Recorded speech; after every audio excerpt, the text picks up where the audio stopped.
Yo, what's happening, guys? Your boy Uncle Pete with another episode of Uncle Pete's podcast. Guys, I know it's been a minute. A lot has been happening in the world. A lot has been happening in my life. A lot has been happening everywhere. I hope everybody is good. I missed you guys, but I am back. I'm going to try to be as consistent as possible. Yeah, man. So, it's happening. It has happened. I'm not sure how many stores are doing it, but so far, I have evidence of Spar is now harboring. I'm joking. Is stocking Nigerian products. Yes, guys, the products are finally entering our stores, and somebody sent me this. Spar is the first store to store Nigerian products. Look, guys, honestly, South Africa is a very welcoming country. Welcoming to the extent where, like I said, I think I said this in one of my videos, if you go to a place like Yovo, there's like a Congolese market, a whole market, specifically for Congolese goods and foods. And I asked the question, is there any way you can go where you can specifically find a South African market where you get South African products? Doesn't exist. And this is evidence of how welcoming South Africans are in their country. And you know, let's have a look at the products that are in this Spar store. Products that, obviously it's only for Nigerians, because I don't see any South African walking into this store and utilizing any of these products, because I don't even think you know how to cook it. But for Jolofinas, this is good, because now you get to learn how to cook your husband's partner's food. Let's have a look at this. Nigerian products now sold in Spar, South Africa. We are getting there. Okay, due to copyright, I'm just going to mute the sound. As you can see, okay, I'm just going to pause as we go. Okay, those little cans that you see there, those are sardines. And then you've got the Nigerian milk. Is that I think it's a condensed milk. I've seen that before. And then you have, I'm not sure what's in that can. See, this is what's shocking. Why do we have Nigerian Milo? What's the difference between Nigerian's Milo and South African Milo? That's a bit weird. Okay, so you've got Milo. Let's keep going. Then you've got their canned foods. You got their salt. You've got gari. You got their spices. You've got their beans. I'm really bothered about the packaging. The packaging is very plain. The labeling is just stickers. So I'm wondering which company or factory is actually packaging this. And you've got their nuts on top there in the bottles. Those just look like normal bottles that were just cleaned and then the nuts were put in there. I thought it would be much more professional, seeing that a South African company took over their packaging, one of their biggest packaging factories in the country.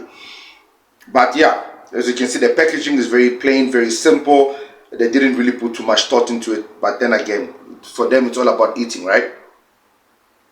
And then on top there, you see they've got their oil, then all the other stuff. Yeah, I'm not sure what product these are. I'm not even sure which Spar this is. You've got their biscuits, their noodles. So yeah, guys, the products are finally here. They're finally in the country. Is there anything we should be concerned about, worried about? No, I guess, guys, if you don't use the products, you don't use the products. You don't need to go and bother yourself with that. But my concern with this is that Nigerians are still the same people that we know from day one to today. They are still causing the same havocs that they are causing in the country, even though you can see that South Africa clearly is trying to make them as comfortable as possible. What am I talking about? Well, I found this video and it really bothered me to think that after everything that we've gone through, after all the welcoming that South Africa is trying to put in place for you guys, we still got to deal with this. The Northern Cape Provincial Commissioner has welcomed the arrest of 8 Nigerian nationals who attacked police, broke windows at the station and damaged vehicles. At the time of the arrest, police were acting on information that one of the Nigerians was in possession of drugs. While conducting the search, a large group of Nigerians attacked police. Police fired rubber bullets to disperse the crowd.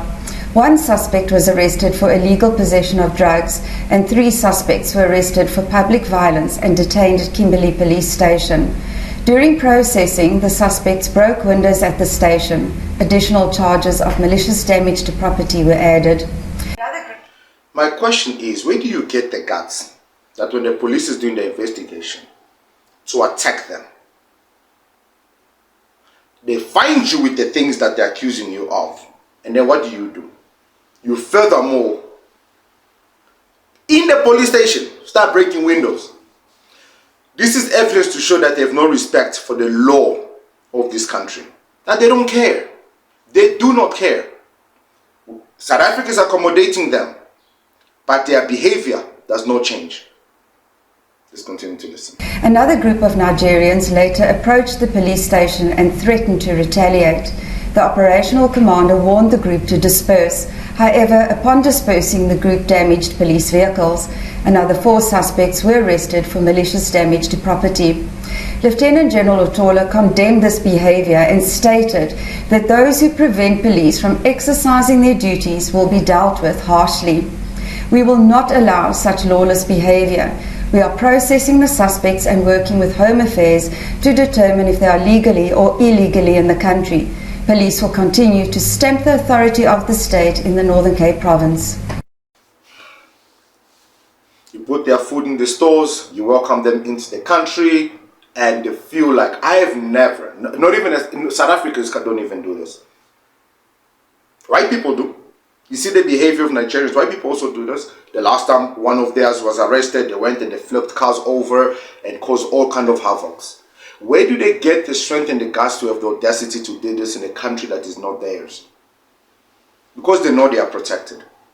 And how do they know they are protected? Let's listen to this brother's reasoning. So this is a South African guy. I think his name is Zulani.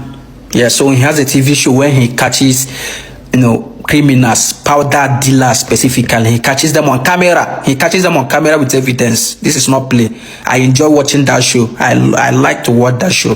But the show stopped because I think the guy has a murder case, murder and assault. He has a case currently now in court. So I think that's why this show stopped. So this is one of the South African that I respect. Like he actually wants to work. He actually wants to do something, help.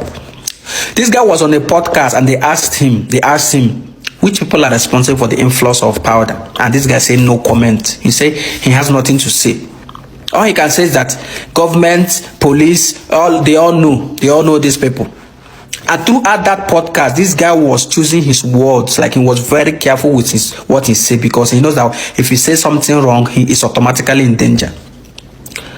And the thing is that the criminal that he's catching, the powder are just low level powder dealer. He doesn't have access to these big people. These low level powder dealers. He doesn't have access to these big boys. Living in Cape Town, driving Ferraris and Lamborghini, he doesn't have access to them. Living in Cape Town, driving Lamborghinis and Ferraris. You see, this is what I'm talking about, guys. They are so proud of what they do. Okay, they are so proud of what they do, and they are so-called big boys, that they're untouchable, that the one that he is arresting are just low-level guys. Nigerians, as you can see, that South Africans become extremely welcoming to your people by even entertaining, having your products in their stores. It is now extremely important that for Nigerians to ensure that how you are presented in this country is extremely important. Stop entertaining your brothers and sisters that are selling powder in this country. A lot of you are going to come here and say, prove it. Well, I'm your boy Uncle P. Stick around, because I will. See you guys in the next one.